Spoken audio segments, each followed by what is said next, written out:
میرے رسول پاک صلی اللہ تعالی علیہ وآلہ وسلم ارشاد فرماتے ہیں کہ تمہیں بتاؤں گھروں میں سب سے بہترین گھر کون سا ہوتا ہے؟ او میرے بھائیوں، وہ کتنا کو بہترین گھر ہے جسے مدینے والے رسول نے بہترین کہہ دیا ہے۔ فرمایا تمہیں بتاؤں نا گھروں میں بہترین گھر کون سا ہے؟ ہم سمجھتے ہیں ٹائلیں اچھی ہوں، کمرے ہوادار ہوں اور کچن انواع و اقسام کے کھانوں سے بھرا ہوا ہو، سین اچھا ہو اور جناب ہر چیز کی سہولیات گھر میں ہو، امن ہو، سکون ہو۔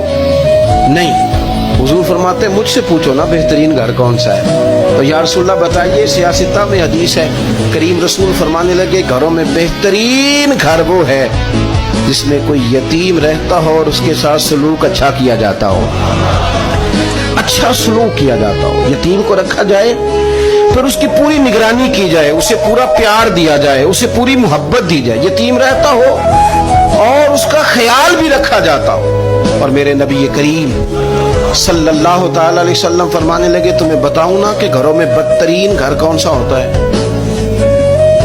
بدترین گھر کون سا ہے؟ حضور بتائیے، فرمایا جس میں کوئی یتیم رہتا اور اس کے ساتھ سلوک نہ صحیح کیا جاتا ہو، اس کو تکلیف دی جاتی ہو، وہ کرب میں ہو، وہ تکلیف میں ہو، وہ اذیت میں ہو۔